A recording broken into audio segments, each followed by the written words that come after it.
in the structure, so Okay. things wouldn't be going in and out. Okay, so they wouldn't move. They wouldn't Yeah, be dynamic. no. Okay, I see. Then can you? So, yeah, go Okay. ahead. Sorry. No, you go ahead, Julian. Irvin, can you zoom out just a little bit more? Yeah, perfect. I guess I was gonna ask. So, why did you choose the shelves as like your impetus for the project, and why don't you want to bring in like the movement aspect? I didn't want to bring the movement aspect because it just when I put this together, it seems it's quite big, and I'm thinking about building that has a lot of moving parts. Doesn't seem like the building that I would want to be in. Yeah, that's fair. Yeah. As for why I chose this form, I guess that's more. Well, that's because where I was taking off from the original artist. That's kind of just what I started off. Also, as you can see, they don't look exactly like drawers inside. It's not. I'm not making like an efficient use of space within the frames, nor am I trying to. Right, So, but oh, sorry. go ahead. I mean, I think that I really like the diagrams and the rendering that you have on the bottom. I like it in terms of like your setup of like, you know, this use of kind of drawers for museum.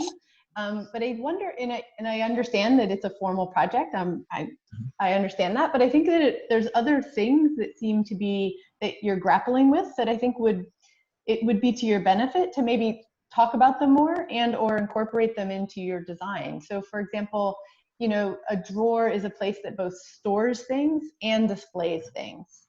Particularly in that bottom rendering where your drawers, almost like they might not move, but they might be missing like their front face, right? Or they might be half pulled out. So it would be like in your kitchen, if, you know, if they like half of the things in that drawer are like protected and kind of layered within the cupboard themselves, but then other things are more exposed. And so I think there are just these issues of like exposure, display, storage, archive, like those are, maybe that's not the driver of the thesis, but it's certainly in the project.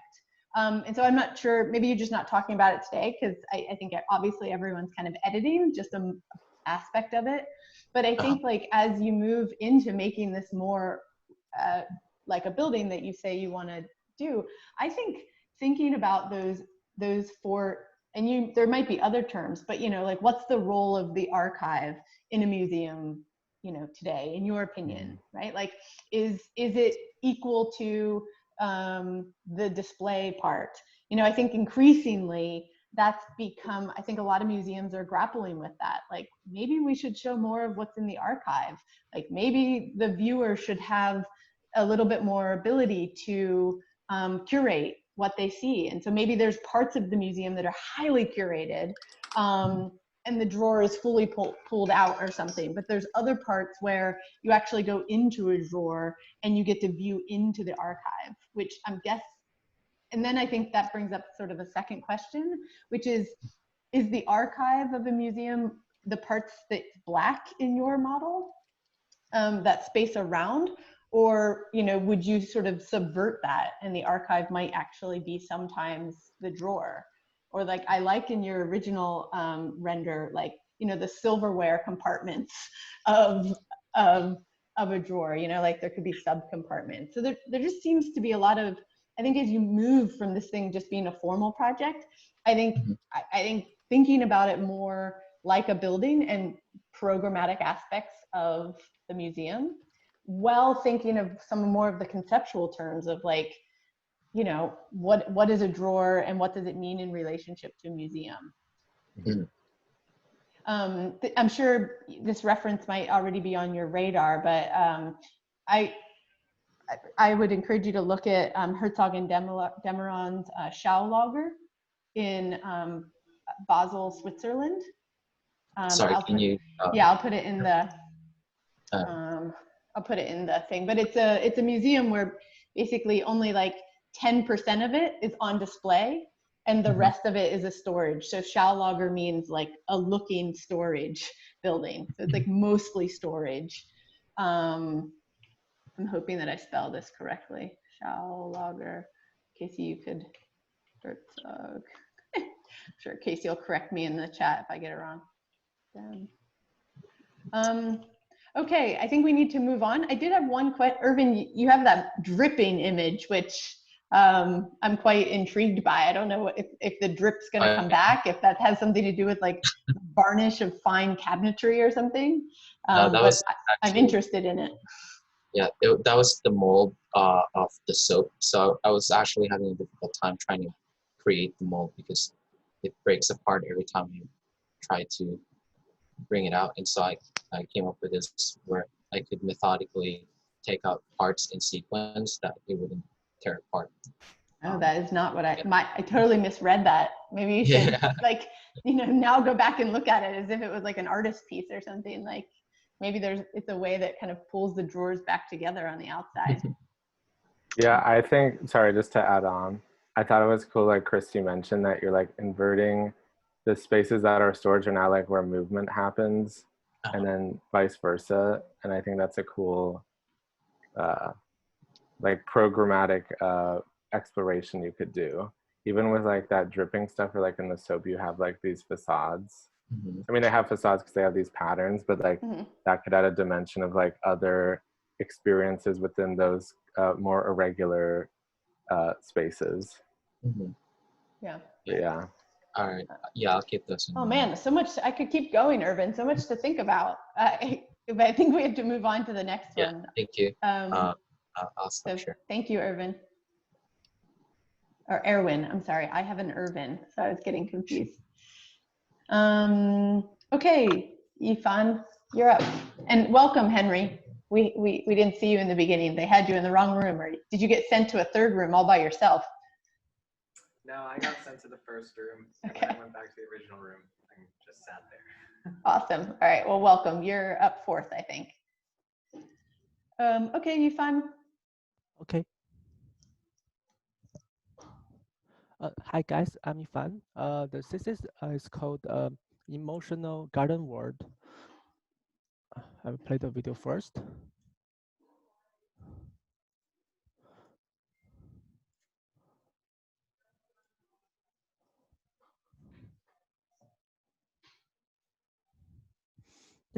The thesis is an aesthetic exercise of disciplinary program showing virtual garden world, trying to define the new hybridity of nature and post-nature and the synthetic landscape that contains within existing flora and about the other things. And by scan and the modeling for the things such as kind of organism, creatures, and other elements that's out of the nature, in the nature, using a variety of the program language to create a theory of the kind of the partial structure system, and also the geometry and the geometrical languages, mechanical principles, some like that way, and then we can and I will create a library of using that to compose the design, and then this project attempts to create a new social mode in which different users can experience a virtual garden world that reflect the holder's emotions different way. And then the world is composed of many groups of the layers. You can see the landscape, borders, rocks, large plants, the main plants, and all these reactors. And using this programming languages and visual effects in technology here, basically in Unreal Engine, we can create this kind of the unnatural a garden world. And then sort of study of the theory of emotional classification, and then the players can have the transformation into different emotional garden world like this. And then also there will be some tests not under daylight.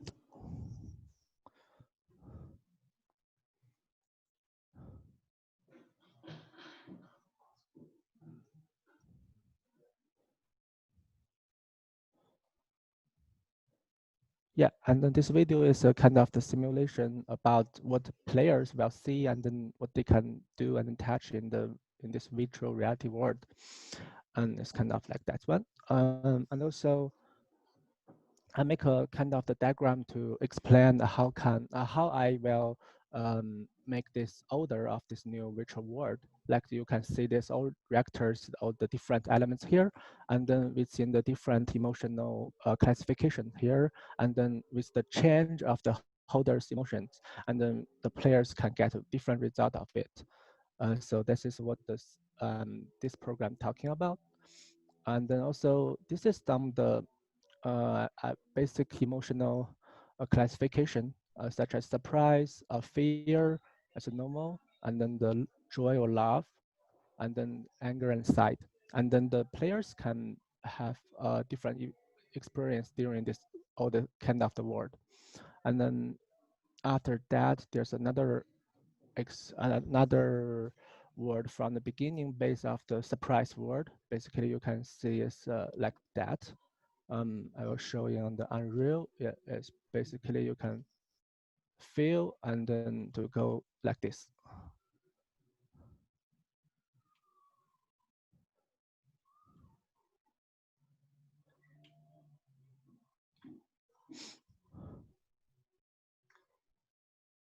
So I would be experiencing this in a headset. Yeah, in virtual reality, actually. And as as emotions are changing, the colors and textures of what I'm seeing are changing.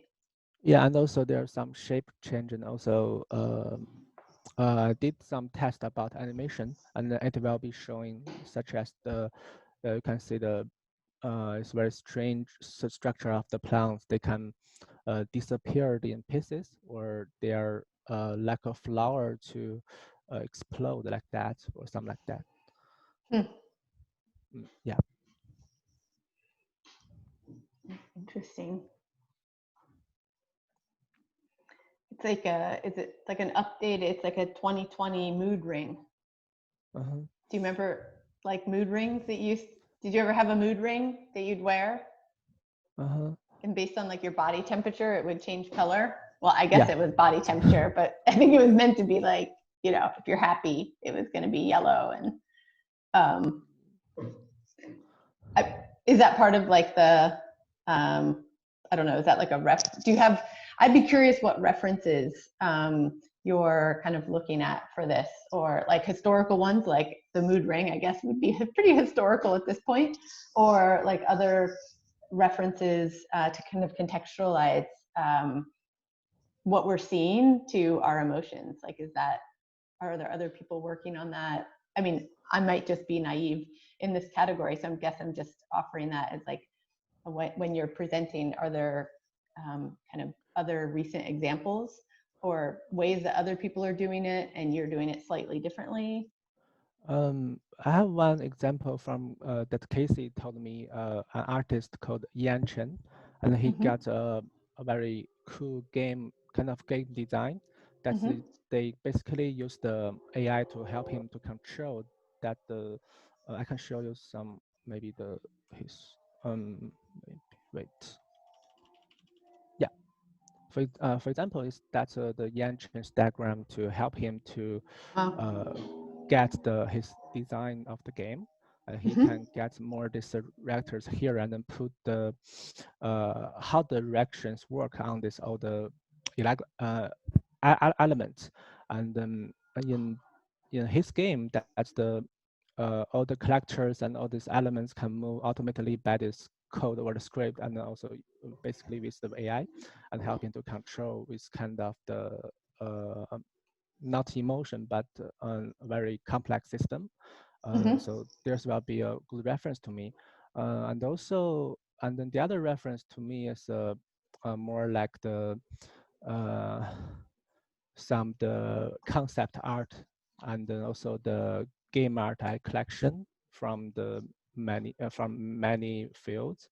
That's give me some idea about maybe each of the emotion can get what's the environment and then what the players can feel like.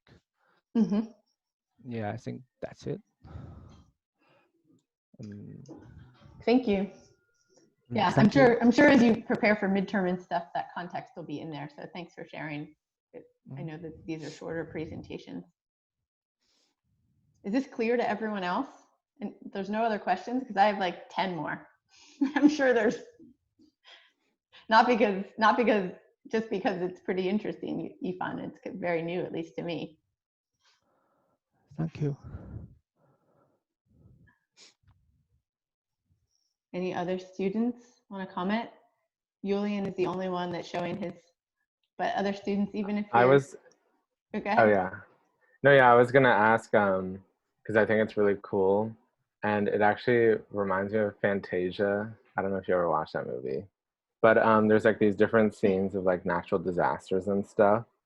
And it kind of mimics like the cycle of life. And I think in turn, the cycle of like human development, I guess, because I feel like your project is very, you're like, it almost, because I'm looking at this diagram, it's like this cycle of like, I don't know, grief or coming to an understanding. I was gonna ask, how are people able to choose which emotion they're feeling? Like, do they have an impact on the creating of the world, or is it just given to them? What is the, yeah. Yeah, imagine this is maybe a social media app, and then you can choose your friends virtual world. And then if you choose a friend of you, and then you cannot change the virtual world by your friend, but when your friend emotion changed, you can feel that. Interesting. So were you like feverishly texting them on this, like, okay, they got into the world with you. You can tell they're really angry. And so now you guys are looking at this like particular shapes and things are exploding. Yeah. And so you're like feverishly texting them to be like, oh man, it's going to be so much better. Remember, we're going to go swimming on like Saturday. Like, are you, I don't know. I mean, I'm maybe going a little crazy, but that I'm imagining that it's like there's the visual component of this, but there's also, when you say you're going to put it on social media and you'd go in with other friends, like there'd be some type of, this could have much bigger ramifications. Like how do you help a friend when they're angry? Or I like Julian's interpretation of like, you know, grief, where, you know, maybe you're mad, then you're sad, then you, and you could actually kind of as a friend, you could either help push someone in one direction, or you could just be aware of where they are in their phase of, you know, maybe a particular depression or grief or happiness, right? Like the joy of like, hey man, you got that new job, you know, they went from like elated to like scared, you know. So I don't know, that might be interesting to think about, like, and if, you know, what are the other tactics? Are there other parts of the app that where you can interact to help encourage or move someone's emotion in one way or the other to negotiate a visual world that you want to be in, as well as maybe their own well-being? Although maybe it'd be interesting if all of a sudden you became fascinated, like you enjoyed being in angry worlds, and so you'd have to like seek out friends that were like really good at like being and staying angry.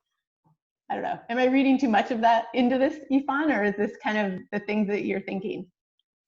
Yes, I'm started thinking some very interesting dialogue between two friends, and then when the conversation changed to some topic, that the emotional world will change like that. Man, this would also be, I mean, we're recording here, but this would be pretty, this could get pretty crazy for like online dating. You know, like you could be like, oh, when I said that it made that person happy, that they really like horror films. This is interesting. This could work. You know, Ethan, like earlier today, we were talking about storyboarding because you're going to have to present this through video, right? In most cases. Maybe this is like a really good way to build up your presentation video, is actually playing out a narrative between two users. And this kind of dialogue that Christy and Julian are discussing. That could be a really interesting way of like framing the way that you explain the project. Okay. Yeah, wow, really exciting. You definitely, I wasn't expecting that. So I like this idea of the, I mean, what was that? There is not that there needs to be precedence, but Casey, there was that one project in like the late 90s that it was like, looked like a white tooth. Was it Knox or something? Yeah, Lars Berbeck, yeah. Yeah, so you've given him that reference? Yep. Okay. Yeah, and we've been like trying to find things like, this emotion, the different emotions are like a super dated model of the emotional categories from like the 50s, but it was like something to kind of start with. So we've been looking at like specific phenomena, like the fear. Ifan, what's the name of that disorder we were looking at? The fear, something like that. Yeah, the trypophobia, which is like fear of small holes in things. Yeah. Oh wow. Yeah, like it's why people hate lotus pods. Yeah. Or some people are afraid of lotus pods. I see. Okay, so you're getting there's going to be like more nuanced things than just like anger, like. Well, we're trying to like find. I mean, some of this is just like a kind of exploration of like how to set up this app, but we're trying to find little things to help kind of anchor these, or like you're saying, is like kind of precedent for the different emotional categories. Yeah, trypophobia. That's it. Thanks, Tyan. Yeah. I also think I was gonna just say, I thought another cool like storyline could be maybe you're giving like exposure therapy to people who suffer with these phobias or something. And like in that fear world, it's like, go on the orange to go somewhere. Like, I don't know, like giving some sort of guideline to like help them deal with whatever fear is being presented to them, I think is a really cool like purpose of the project. Plus the collaborative friend thing, I think is cool too. Yeah, the collaborative part's really fascinating, like the negotiation and persuasion that would happen, like you said, Ifan, like through a conversation or through texting, or maybe they show each other pictures, or maybe they have to model things. And, sometimes when I model things, it makes me laugh if they're really bad. Okay, well, thank you for sharing. Thank you so much.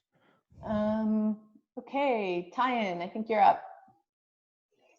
Okay, I'm gonna share my screen.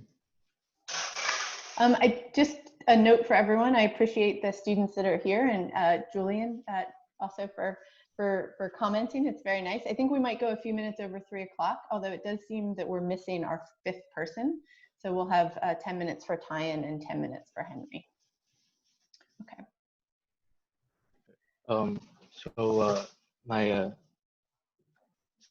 my thesis is pseudo-sanyata. So it's about equally focused image, or not focused at all. So I started this project with site observation over Chongqing city in China. So the city, they have a quite steep landscape terrain. So the city is sitting there dramatically. And then here is a diagram showing the relationship between balcony of residentials and also a sky bridge. So I want to abstract the sky bridge into horizontal elements, and the residential balcony into vertical elements. And then so here's a drawing of the terrain. So the terrain is being abstracted into contour lines representing many grounds. So I started with to explain the concept of equality with 3 approach. So the first one is trying to balance the verticality of skyscraper by inserting the same amount of horizontal connectors. And then my second strategy is neutralize the ground level location bias of public program, like lobby, garage, retail in skyscraper by multiplying grounds upward, and thus lifted the public program. And then my third strategy is to re-emphasize the function-oriented balcony by marginalizing its infrastructural needs and exaggerating its geometric aesthetics. So here's a diagram. So conventionally, we can see on the left here, the relationship between vertical skyscraper and horizontal grounds. They don't intersect often, but in the proposing relationship, saying that they intersect more, and then to reach the verticality of the mountain. Tyan, is that there seems to be like a a loud noise in the background. I don't know if other people are hearing it. Yeah. 1 second. Were other people hearing that or just me?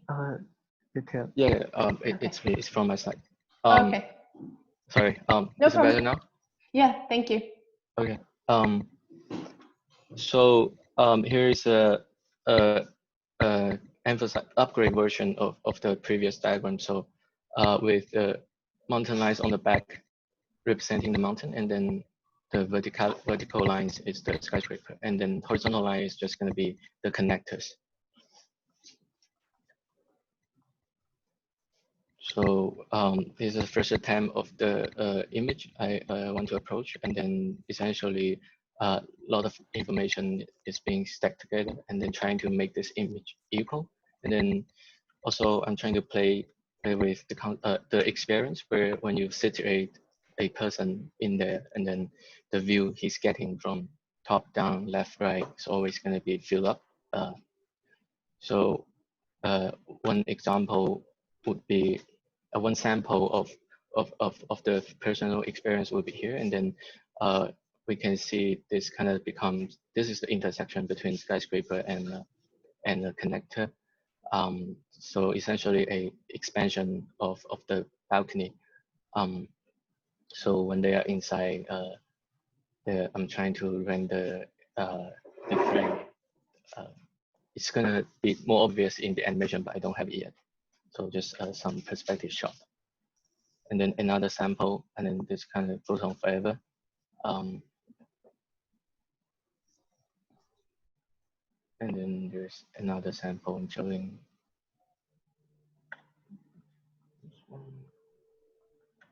Yeah, and then this is still in progress. That's it. Thank you.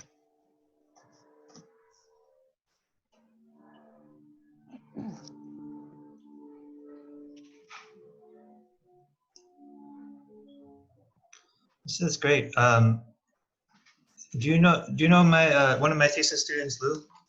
Liu Chao. Yeah. I talked to Christine about it. Yeah, I noticed that we kind of starting to look at very similar problems. Yeah, coming from very different like starting points, it's kind of interesting to see how like discern like interest of like this multi-layered city kind of emerging. But that, you should tell Lou that when I'm explaining about detailed events or vignettes, like what you're doing is the right thing. I'm a big pusher of that. Yeah, I really like what you're doing in these kind of local moments, and I think that's the thing that her like look at this kind of master planning or urbanity is maybe missing at the moment. She has some other things I think are well, but the one thing that you might want to look at is how to put these like little vignettes of thinking about how the city would have to change based on this kind of organization, right? Like this kind of zoom in events, but also thinking about how to put them into the context of some kind of operational diagram. The precedent I wanted Lou to look at, and it's kind of like not that exciting looking, so it seems to not. I'm a big Shumi fan, but it seems that Shumi is a hard sell with you guys these days. But his interface Flan project, like he built one of them. Basically it's an intersection between a subway line, a pedestrian bridge, and a bus depot, and it's in Switzerland, and this like the city that's built on super steep mountainsides. And it was actually like the first of a proposal for a whole grid of these kind of vertically integrated infrastructural pieces. And maybe just like as a reference, like not aesthetically, but just as a kind of way of explaining the organization of your thing, maybe look at some of the diagrams he drew for that project, where it's a similar thing where some of the buildings have entrances. They have two entrances, like one on the 7th floor and one on the ground, on like the 1st floor, because it's like on the side of like a super vertical mountain range. Like how do you deal with infrastructure and occupation in that kind of setting? Can you spell his name? Bernard Shumi? Oh my goodness, we have failed you as I already knew it, but okay, Shumi, right. And the project is I mean, it is a difficult last name to spell for sure. Yeah. Tachumi. Okay. I don't think I know that project. Thanks, Casey. We'll check that out. Yeah, I was big into him in undergrad. Anyway, yeah, that's I think that's just a good one to look at. Like, obviously, it's aesthetically not like the territory you're in, but just in the way he's trying to understand the way the city would work at with these like massive vertical differences in height of like occupation. Okay.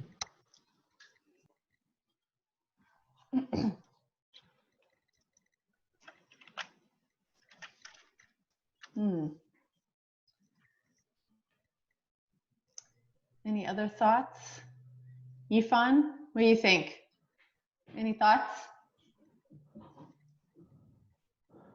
I just thinking some reference I watched before about Chumi.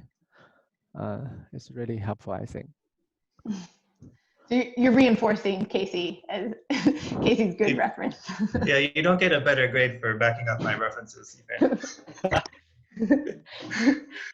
You have to contribute your own reference, Yifan, and then we'll be like, great reference, Yifan. Or even, I don't know, I'd be curious what others, I think the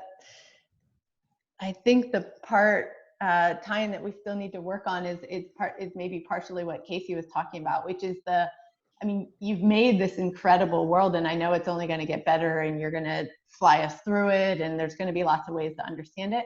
I still think we need to get better at communicating why a city, like why would a city be better when its infrastructure is kind of interlocked like this on all the levels.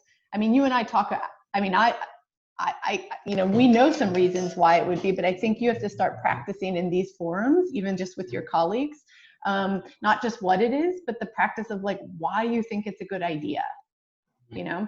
And again, I know that this is a short forum, and I know, but I just want to kind of I want to make sure that when you're offline, when you're talking to friends on the weekend, and maybe, you know, have a conversation with Casey's student, you know, just practice with each other. Like, this is what I'm working on, and this is why I think cities should move in this direction. In the same way that I think Yifan, you know, in yours, I mean, it's awesome. It's wonderful for all the architects. Like, I can like it for so many reasons, but I think as we start to move towards midterm, I think we all have to practice, like Yifan, to get the full value and to get other people into your project fast as you're presenting it to them. I think we have to do the work as designers to tell other people why we think it's a good idea. You know, so I think that's something both, I think, in Yifan and in Tyan's, in your presentations today, like wonderful imagery, wonderful premise, but I think still doing a little bit more work. You present it to us, Tyan, like it's, and then there's this type of building, and then this happens, and somehow I got to help you get some like enthusiasm in there, and also just like, I'm a designer in 2020, and I think like a city, particularly this city on this hill with this terrain, it would function so much better, or it would serve the community, or it would be fantastical to look at, or it would, you know, I think you have to give some of the reasons why you're doing it. And I think we have to get that into our everyday presentation. Yeah, but just real quick, like Yifan, what was the city that you referenced when we were talking about this with Lou? That this is actually like, there's like a kind of a city in China that's like an existing kind of precedent for this kind of, yeah, Guangzhou? Chongqing. You put it in the chat. Okay. Yeah. Okay. Yeah, no, it's and then this you one. can make fun of us. No, It sounds racist, but it's this one. It's the city I'm looking at right now. Oh, it's the same city. Okay. Yeah, this city is very famous in China. Basically about this mountain look like. Oh, okay. I missed it. This was your site. Well, I think that this is interesting because it's less of like a proposing. In some ways, it's less of a proposing a radical new kind of city type, like and more about rethinking the existing city type and trying to find ways of you know, improving or, you know, accelerating that model, because it's kind of emerged as a necessity for how that city operates, and you're trying to like actually push it so that it has some kind of beneficial upside, which is pretty nice. Yeah, which I think is, so maybe I think that's also, these presentations are helpful, Tyan, for us to see that what we're not making clear, which is, I think that on one hand you've made an observation about this city, right, with this drawing with the balconies and the sky bridges and things like that. but then we really have, then the thesis isn't about you doing that necessarily, but it's you amplifying that. And when we amplify it, how does it change this city? And I would go so far, I think a thesis, we should shoot high. So is to say, when we even amplify it, how could this city even become, like, how could it maybe impact other cities? Maybe there's advantages that you're gonna offer, you know, like opera in the sky. As you walk through the city, being able to peer into the middle of a building is something that could get integrated into other cities, you know, like Minneapolis with their skywalks or something. Yeah, you know? yeah. So I think you know all this. I think we just, I really, I think the presentation component, we really have to kind of keep practicing. Okay. He might have said it. Like, I've got just like a dull roar in my ear and just missed it. Like. No, that's, oh no, he probably did. He probably did Yeah. say it. I think we need to be, you're presenting all information, Tyan, equal, which is maybe funny because that's kind of part of your presentation, right? But you're, even just in your tone, I think sometimes, and this is for everyone, I think sometimes you have to like repeat something or, you know, reiterate it if it's the important part. Like, I'm amplifying it. And then you sort of have to maybe pause. And so that people don't get kind of lost in the reading of text. So great. We'll keep working on it. Thank you for sharing today, Tyan. Right. Thank you, Casey. Thank you, Christy. And thanks for that reference, Casey. We'll check it out. The Shumi reference is actually really good too, just in general, Tyan, I think, just for the kind of events that you're proposing. You know, that you're not just doing this insane infrastructure, but there's also the kind of events that they're going to provoke. Okay. Awesome. Okay, Henry, last but not least. Okay. So this was supposed to be a brief thing, but I'll give you the cliff notes. Okay, so I wrote a manifesto on bread, and I'm calling it, I'm basically compiling into a movement that I'm calling breadism. And this is a brief history of breadism and its semiotic associations to architecture and practice. Again, I'm gonna give you the cliff notes because I'm gonna run out of time. Just real quick, I love the image on the left. I had to include it. It's a granary in Egypt in 2050 BCE. For some reason, I immediately saw like a Myson domino with animal husbandry and grain, but maybe I'm reading into it too much. So the core idea is that bread, the processes of bread making, its infrastructure, its social political associations are a right foundation for architectural exploration. That these aspects, I'd like to find a way to translate them by working through speculative form finding. And so these are like two sort of very separate things, that these sort of like bread-like associations and the architecture in which I hope to kind of evoke those properties. And so the sort of American cheese substrate that's going to glue the two together is a historically grounded fictional narrative of the breadist ideology. The idea being that like these ideas on first glance are probably not necessarily have an immediate association, but through a sort of well-researched fictional narrative, I'm trying to present the breadist ideology as not something that I've just sort of come up with, but that it's sort of a compilation, continuation of these sort of associations, deep associations between bread and architecture for thousands of years that I'm simply codifying and trying to put forward as a way of thinking. I think, just real quick, I think that, you know, one could argue that the beginning of civilization was when someone put a roof over an oven and created the first bakery and created the first stable food supply that allowed for the growth. And I don't think it's a coincidence that in the post-Fordist era of, you know, the cheapness and ubiquity of Wonder Bread that came out at the same time as the arrays of apartment block housing, that those two things, this sort of like non-nutritional like medium, both in like food and life, I don't think that those are necessarily not correlated.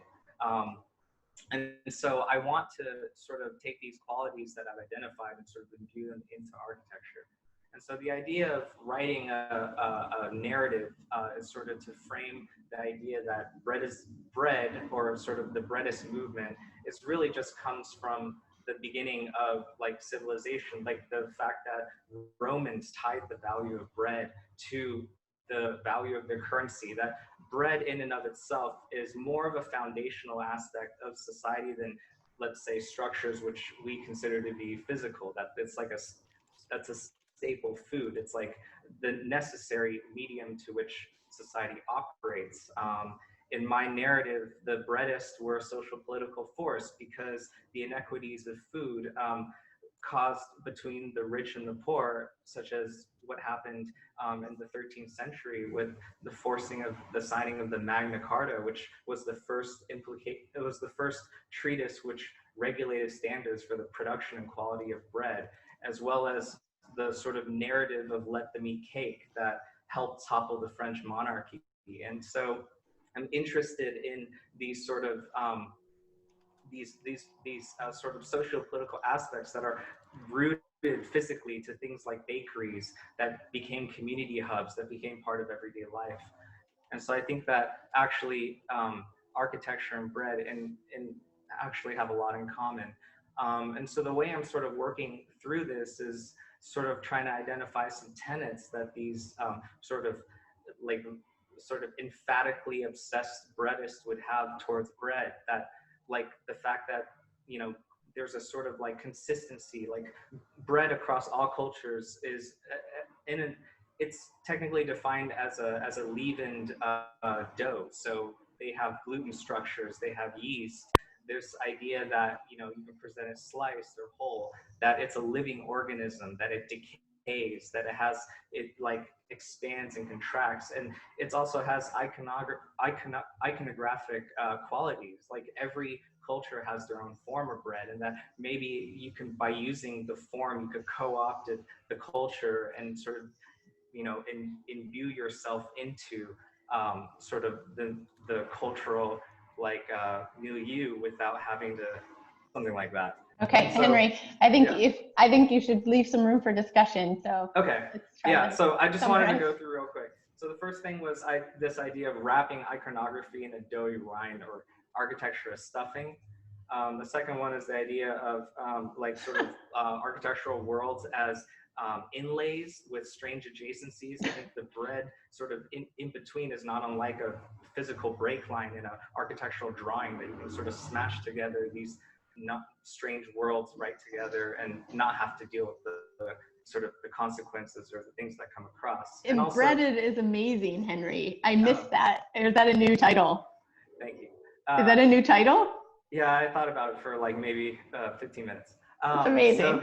So, and also, I'm also working towards what bread would not be. So this, in sort of my narrative, this was a model made by a confused breadist architecture student in the 1970s who struggled to deal with the 9-square problem of like trying to fit this sort of like the complexity of bread, and it's sort of almost like lost its richness and associations. It's read only as form and texture. It has no crust and flesh. It's sterile, immutable. It's lacking in the qualities that I consider to give it richness. So I'm working towards both aspects of both things to support and things against, to sort of create these associations that I find interesting.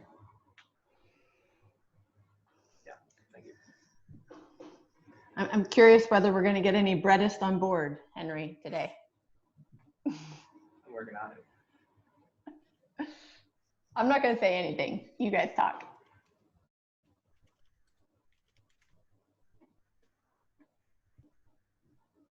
Hi, Henry. How's it going? It's going. I'm a breadist. I'm on board. I think it's cool how you're kind of speaking through politics, because I feel like bread is something that everyone like needs and like eats usually in most like civilizations that you described, but it's been like very like manipulated by people in power. And I think you can make that same criticism of architecture, because architecture affects everyone, but it's not an equal playing field, as we're becoming more aware as of late. So I feel like it's like a very important discussion that you're like talking through like the substrate of bread. I guess what I'm wondering is like, how do you like, because I see it as like more of a historical, do you see it as like a historical project that you're analyzing like the progression of how the availability of bread has changed? Like, how do you want to present it, I guess, is my question. And get people like involved in the project rather than a criticism.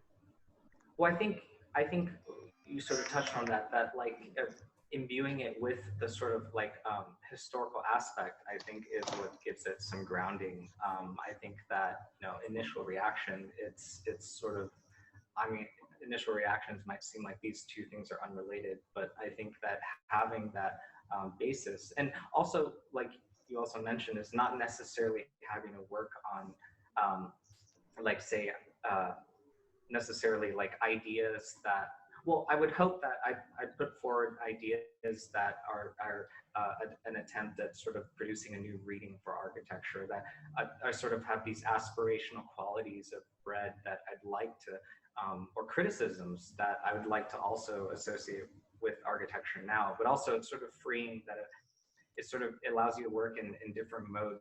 That model at the end was clearly just a sort of riff on the criticism of the 9-square problem, which I found, you know, just fun to do. And so it's sort of, it's sort of in between. I like the idea of these models that are almost a little bit not necessarily of the now.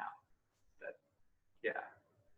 I like the tongue-in-cheek of like, especially the miniature, because it's like I had to like do a double take of what it is, honestly, when I saw it.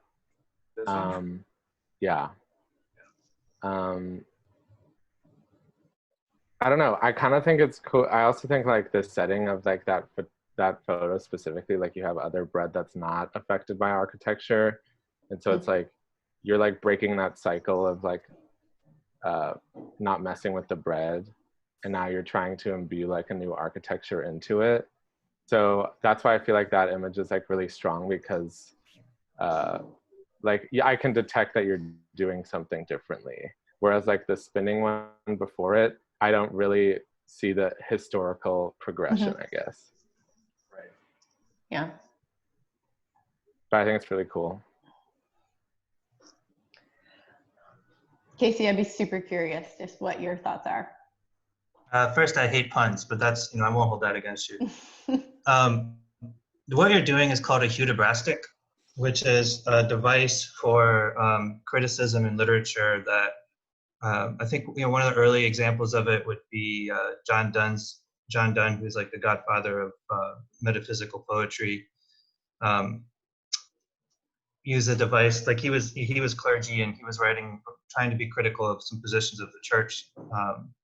But essentially, the whole Jonathan Swift, the Gulliver's Travel, uses hudibrastics quite a bit in his satire. At the end of the day, like, you're making a criticism of something through this, but it's unclear to me like what the payoff of that criticism is, and like what you're advancing through this. And it's in the way that you're setting up the project. Like as you're moving clear of these of this hudibrastic model, like what is your agenda behind this ultimately, besides I don't know, a preoccupation of the formal characteristics of bread?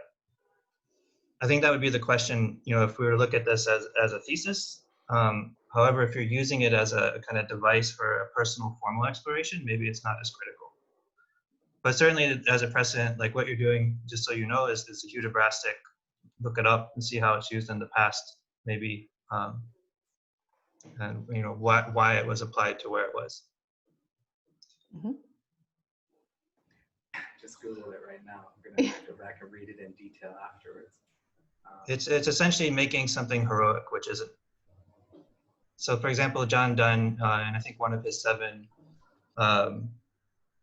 sonnets, kind of describes, or basically creates, uses the conceit of defecation to represent the word of God coming down to the clergy, right? Or that's a pretty extreme case, right? Of taking something extremely base and then elevating it to like a really heroic application. But that's essentially what you're doing here, right?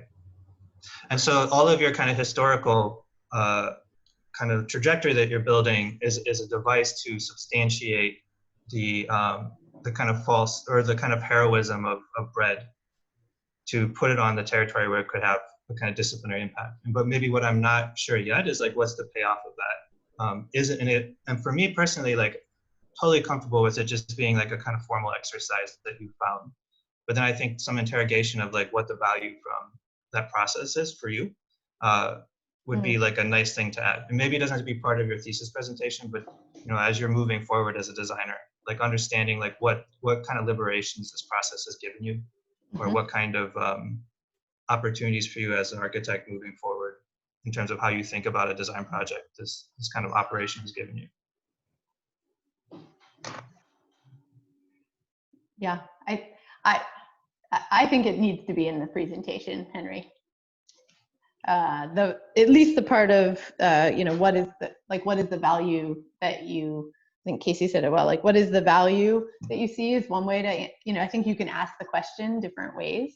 So that I think what is the value is one way. Also what liberties does it offer? And so I think part of it's for you, I mean, that you can start there, but I think maybe in the same way that I'm sort of asking Tyan to like, he can be sold on the fact that, you know, having buildings that you can enter in the middle is a great idea. But I think it's still, I think the onus is still on him to convince, maybe convince is too strong, but to at least share with others why that might be a good idea for them as well. So I think it is really important, even if, you know, there's a lot of this that's fiction, Henry. And so I think like what we talked about on Wednesday, I mean, maybe, you know, what you see in it is as valuable. Maybe it starts as fiction, and then you start to find some truth in jest, as they say, perhaps. But I think you have to, I would start answering that question, even if you're uncomfortable with it, even if right now you're not sure what that value is, you know? I love the idea of the hebrastic, though. Yeah, that's great. I totally didn't know about that. I'm just gonna go and read a bunch. So yeah, the benefits of Jesuit education.